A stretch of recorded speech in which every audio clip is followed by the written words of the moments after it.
We are back. What's up, guys? Welcome to the Freshandfitpodcast. I've been looking forward to this one for a while. We got Jake Shields in the house, man. A legendary UFC fighter. You guys are probably wondering, yo, where's Fresh? Guys, Fresh in Barbados right now, handling some stuff at home. He'll be back, I think, tomorrow. But, you know, the show goes on, guys. I did, as you guys know, I did my Overwatch stream. I went for like 8 hours. Then I went ahead and did 2 podcasts, which I will reveal. I did a podcast with Johnny Mitchell, guys. That's going to be coming out next week. We pre-recorded it. It'll come out next week. The Connect, his channel just hit 1 million subscribers. It was great. We talked about, I did a pod for his channel where we talked about my background in law enforcement. Then I did a pod for our channel where we talked about how he rose up in the drug game. Really interesting stuff, guys. That interview will be out. But that's why we were kind of tied up. But we're here with Jake now.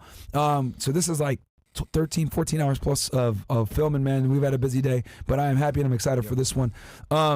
Jake, I know who you are, but the audience might not. Can you please introduce yourself to the people?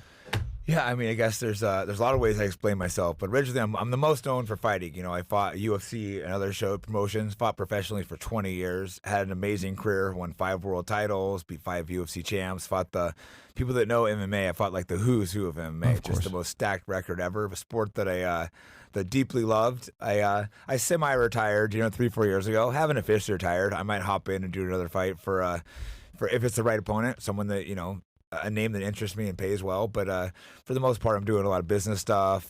Kind of by accident, kind of got sucked into the political world. COVID hit and the BLM riots and so I kind of got frustrated. So I kind of started tweeting a little bit, and I managed. For some reason, my account blew up. I think just because I'm huge following on X. Yeah, I think because I'm authentic. I think a lot of people are fake as we let it cuss, right? A lot of people are fake as fuck. You get like someone sent me a thing recently that I was ranked in like in the top 10 political accounts in the world, and I'm just fucking. I could barely write a couple years ago. I'm an athlete. Fucking didn't go to school. Didn't do this. It's just I say real shit. These other guys are fake. They're just like I shouldn't be in the top 10 political accounts in the world, but the competitions, these guys, they have teams. They're trying to, they're being paid to say things. They're being paid to push certain stuff. It's just fake. And I speak truth that most people agree with. And I'm sure I say a lot of shit people don't agree with too, because my opinions are all over the place. I don't really consider myself right or left, but I get considered, people lump me in right wing, even though I have some left wing views too. Yeah. So can you tell us a little bit about your upbringing and your background? Yeah, I mean, originally grew up out in the middle of nowhere, kind of small, one of those kind of small fucked up towns. All the rural areas aren't great. Luckily, I did have really good parents, but my dad went through a really, got ran over when I was young in a bad car crash, so was stuck not being able to work, which was terrible. So I ended up, I had parents that loved me, but there were some years where my dad wasn't around and in a hospital bed for a couple years, and mom got stuck taking care of him, so that made me end up drifting a little bit with my brother basically taking care of me for a couple of years, getting a little trouble. So what state did you grow up in? California. Okay. What part? Near it's called like San Andreas. It's near Stockton. Oh, like not the game. Yeah, it's out in the boonies. Okay. But the rough boonies, not like not those nice, because I own some property, a few houses out now in the nice part. Even like cities, you have good areas and bad areas. Yeah. People don't realize it's like that in the country too. You got like the trailers. Of course. I was near the Indian reservations. Those Indian reservations are terrible. Those are crazy motherfuckers. People don't know, like Indian reservations, so much crime goes down there. Yeah, 'cause people see like the movies, the feathers and stuff. But man, that's just rough. People disappearing. Alcoholics, because they get a big stipend, and a lot of them they don't work. They're just chilling, and they don't got nothing else to do. And drugs, So that's all that's left. Not all. There's obviously amazing people, but as a whole, there's a lot of crime. problems. I had a friend that was Bureau of Indian Affairs police, and they would always be. Most people have no clue. Like people know the inner city black neighborhoods are bad. Everyone knows that, but people don't know the Indian reservations they can be terrible just as rough. Yeah. Yep. And it's federal territory, so like their own police departments. A lot of times they got to bring the FBI and shit. So it's wild. So how'd you get involved with fighting? Yeah, I moved to San Luis Obispo to. After high school, I had no plans, but then I was a good wrestler. All of a sudden, I said, "Oh, I want to wrestle. I want to go to college." So I went to try to go. So wrestling was like your original discipline. And I tried going to college, but then I realized I didn't know you had to have like special classes and stuff to go to some colleges. So I was only able to go to a junior college.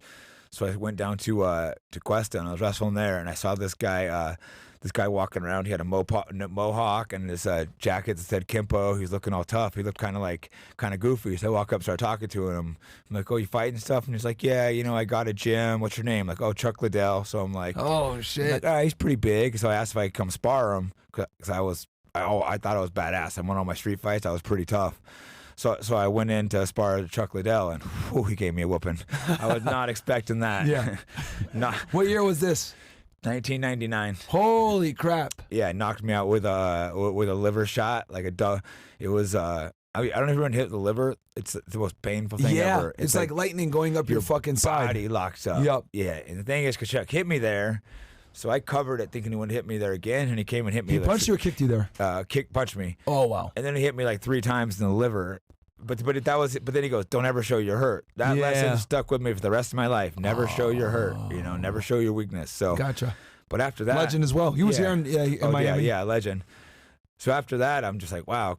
I just started like following Chuck around, pestering him. I would show up at the gym. He wasn't training anyone, but I would just start copying him. Yeah. And I probably annoyed the hell out of him for a couple months. But I remember eventually, after a few months, one day he texted me, invited me to come to Big Bear with him for training camp. And that's when I go, oh, he must like semi-respect me or like me at least, because I won't leave him alone. So he was my mentor for the first year. What a mentor. Yeah, such an amazing mentor to have. Still a great friend of mine, loyal guy, like such a loyal, really good, fucking good cool. friend. In Vegas, he was just going crazy. It was awesome. He was such a nice guy. I introduced him out there in Vegas. Yeah, and thank you so much for facilitating that. We're going to have him on here soon as well. Yeah, such a genuine, loyal friend. He's done amazing. We've done a lot of each other, but a perfect example is, I had a arrest warrant out for me for some stupid shit. It was got in the news. Mm-hmm. Chuck went and called an attorney without telling me. Had the attorney get my warrant pulled. Just stuff like that. Just such a good loyal friend. I mean, I would obviously do things for him too. That's what friends do. But he's just a genuine dude. One thing all the MMA guys are so fucking cool, man. I really that Vegas trip really changed my perspective. Mm-hmm. Not that I always had an enormous amount of respect for fighters ever since I met the Tate brothers. But going out, meeting you, meeting Rampage, meeting Chuck, and meeting you guys in real life. I mean, we got Nate Diaz in the house too. He's in the back chilling.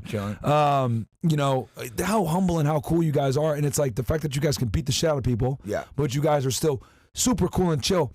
Then I meet some of these fucking streamers, and I'm like, these guys are morons. And I'm like, how is it you meet these other guys that are super respectable, but they can knock your fucking head off? Then you meet these other guys that have no self-respect, they don't respect you, they don't respect themselves. It's fucking crazy. Probably because we worked so hard to accomplish what we've achieved. And there are some douchebag fighters too. Of course, all the guys I hired this year are the cool ones. You had Paige on, didn't you? I think I saw him. Yeah, it was awesome. So that's man. cool. I'm glad that worked out. Thank you for setting that up. We're gonna go out to California and do a pod with him as well for his channel. So yeah, that guy's a legend. I love Rampage. Rampage is so fun, cool, so humble, funny as fuck too. Hilarious. Yeah, I'll have to go watch that because I saw a clip. I'm like, oh, that's dope. Rampage went out there. Yeah, but I think it's because we work so hard to get there. So for the most part, most fighters are really cool and humble, and it's the guys that give us bad reps are the guys that are fake fighters that aren't that good and they run around, oh, I'm a fighter, acting all tough. If you notice, all of us, look how mellow and chill we are. I mean, we're not going to take any disrespect, of course. But only an idiot would come and disrespect us. Yeah, no, absolutely. So you got in. So you start. So you're one of the pioneers, man. Guys like you, Chuck Liddell. The UFC wasn't a thing in 1999. It was there, it just wasn't as big. Okay. In '93, it launched. Wow. Yeah. Okay, I didn't know that. So '93 it launched. You're fighting in '99. I remember it taking off in the early 2000s. That's when I started to hear it on TV, on the news, and everything. Mm-hmm. Take us through that, with the explosion of UFC, because you were there from the beginning. Yeah, so it was. I used to go out and fight in Indian land. I mean, they call it native land now for some reason, but I think the Indians still call it Indian, and that's how I grew up. The Indians, I think, pretty sure still call them Indian reservations. Yeah. But people always get mad at me. It's Native Americans. So I get confused over that. But anyways, we used to go fight in Indian land. It was illegal almost everywhere. It was gnarly. We'd bare knuckle. Oh shit! My very first fight, I was. I had to fight on Indian reservations at first. Yeah, it was banned in California. Literally, my first fight, I was there just watching in the crowd. Someone didn't show up, and they're like, "Who wants to fight?" And I'm like, "Yeah, me." And then they picked me, and then they go, "Oh fuck!" They're in there in the back. Chuck's wrapping my hands, and I'm sitting there about to have a panic attack. But I'm like, "Well, I can't puss out in front of Chuck. This guy's my mentor." And I went out there and just beat the shit out of a guy, and then I was addicted. Holy shit, man! Yeah, it was nuts from just being in the crowd. Another thing, you're wrapping up, and then you're walking out, and you're like, "What did I just agree to?" Holy crap! So. This is in the 90s now at this point, right? This was 99, I think. Yeah, okay. Early. Wow. How old are you now at that point in 99? 19, I think. 19. Okay. Mm-hmm. So you, so when does Dana come in and, because he wasn't there from the beginning, right? If I'm not mistaken. No, he wasn't running it. He comes in later on. The Fertitta brothers bought it and they put Dana in charge. Okay. So that was early 2000s, maybe 2001, 2, around there somewhere.